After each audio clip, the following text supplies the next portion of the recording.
I will never forget the sound of his voice on the other end of the line. It wasn't even my wife who answered, but a man, his deep, arrogant tone making it clear he felt completely entitled to be there. In that single second, my entire world shattered. Rage, pure and blinding, surged through my veins. "Listen carefully," I snarled into the receiver, my voice trembling with fury. "If her son dies before I talk to her, I will find you and kill you with my bare hands."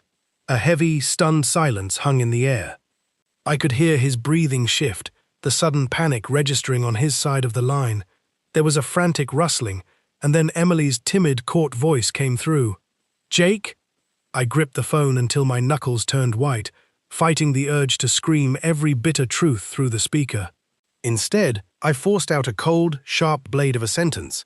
"When you're done having fun with your boyfriend, please come to the hospital emergency room." I slammed the phone down, my heart hammering against my ribs like a trapped animal. If I hadn't made that random call in a moment of panic, I'd still be sitting at home like a blind idiot. But now, the terrifying truth was laid bare. I sat in the sterile hospital waiting room, the fluorescent lights humming loudly above me as the overwhelming scent of antiseptic filled the air. My foot tapped frantically against the linoleum floor. Every passing second felt like an eternity, feeding the raging fire in my chest. I couldn't stop picturing them together, laughing, sharing intimate moments while I worked late nights to support our family. How long had she been lying to me? How many times had she snuck away, leaving me and our young son behind while I blindly trusted her? Suddenly, the heavy doors swung open. Emily walked in, looking completely stunned to see me sitting there. Her eyes widened in instant panic, the sheer guilt flashing raw across her face. She was caught, and she knew it. "Jake?" she stammered, taking a hesitant step back. "What's going on? You sounded so angry. Is something wrong?" I almost burst into a bitter laugh, the nerve of her trying to play innocent, acting as if she hadn't just come from his bed. "What's going on?" I asked, venom dripping from every word. "You tell me, Emily. What's going on?" She looked down, desperately trying to avoid my eyes. "I don't know what you're talking about." "Don't lie to me," I snapped, the words cutting through the quiet hallway. "I know where you were. I know who you were with. Do you really think I'm that stupid?" Her face drained of all color, but within seconds, her posture shifted. She crossed her arms defensively, putting up a wall. "Jake, it's not what you think," she muttered, her tone sounding cold and rehearsed. "You don't understand. It's complicated."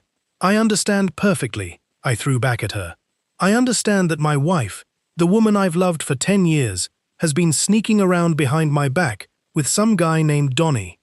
What I don't understand, Emily, is why."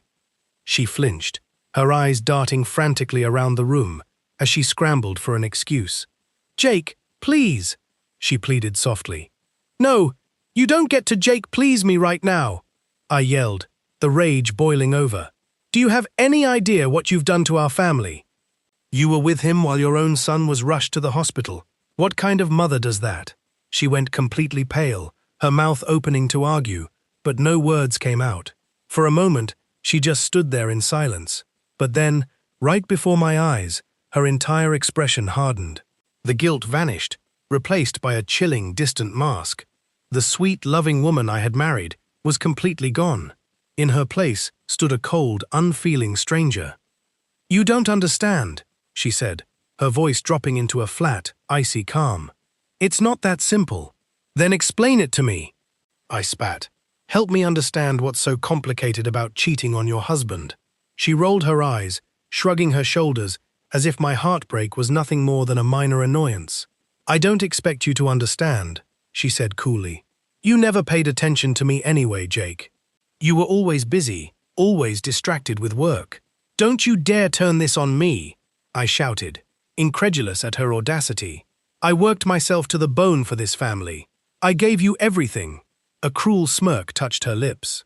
"Maybe I was tired of being ignored. You think this marriage was so perfect. Maybe if you had paid attention once in a while, I wouldn't have needed to look elsewhere." Every word was a physical blow, twisting the knife she had already buried in my heart. "How long?" I demanded, my voice cracking under the weight of the betrayal. How long have you been lying to me? She signed impatiently. A few months, maybe a little longer. A few months. While I was pulling extra shifts to build a future for us, she was building a secret life with another man. And you feel no regret? I asked, staring at her in sheer horror. She met my gaze without flinching. Look, people make mistakes. I'm not proud of it, but I don't regret it either. At least I felt something. I was happy. Before I could respond, the heavy wooden door to Ethan's room clicked open. The soft, rhythmic beeping of monitors cut through the suffocating tension. My poor 6-year-old boy lay in the hospital bed, his frail frame looking tiny against the crisp white sheets. Seeing him so vulnerable broke what little was left of my heart.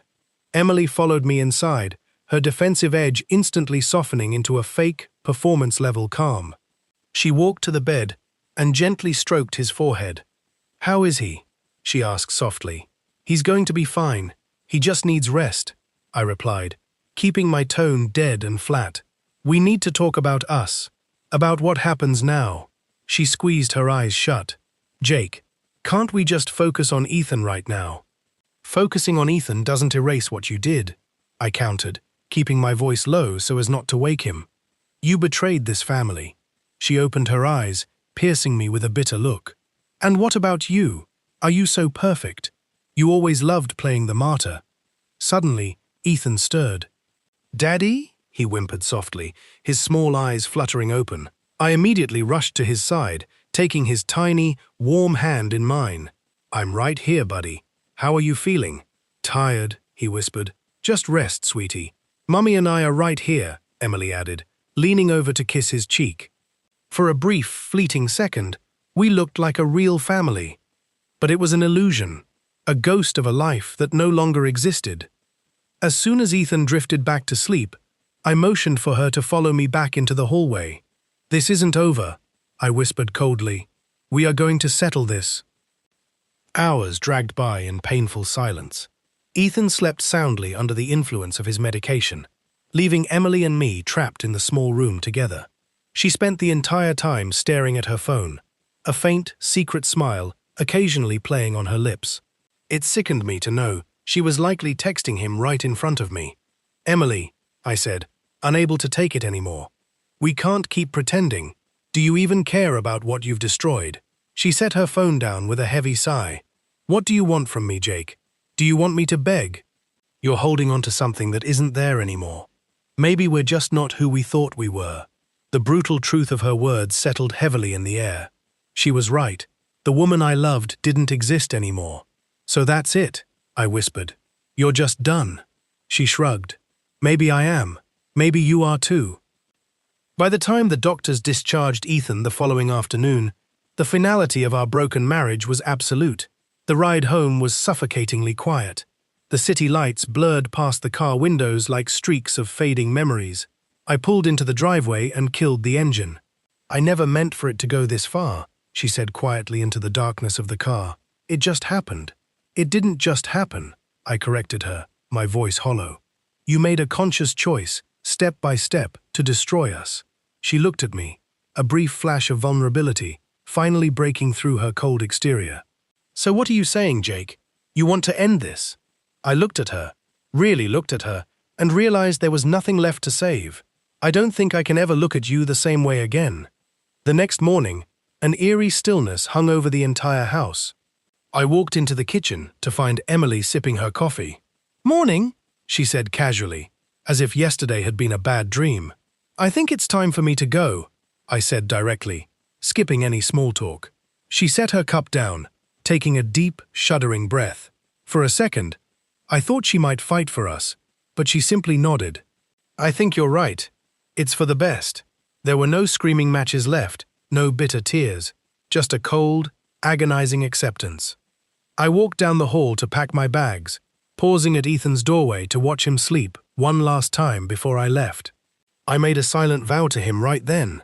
I would be the best father possible, and I would protect him from the fallout of this destruction. I grabbed my suitcase and walked back to the front door. Emily was standing in the foyer, her arms wrapped tightly around herself, her eyes completely hollow. "Take care of yourself, Emily," I said softly. She nodded. "You too, Jake." I reached for the door handle, but her voice stopped me one last time. "Jake?" I turned, a foolish, desperate ember of hope sparking in my chest, but her expression remained entirely blank. "I hope you find someone who actually makes you happy." The words hit me with devastating force. In that final moment, I realized she had checked out of our marriage years ago. I forced a faint nod, turned the handle, and stepped out into the crisp morning air, pulling the door shut behind me. I walked down the driveway, carrying 10 years of shattered memories, feeling the crushing weight of loss in my chest. But as I reached the street and looked out at the open road ahead, the suffocating pain gave way to something new, a quiet, undeniable sense of freedom. I took a deep breath, turned my back on the broken house, and took my first step toward rebuilding my life.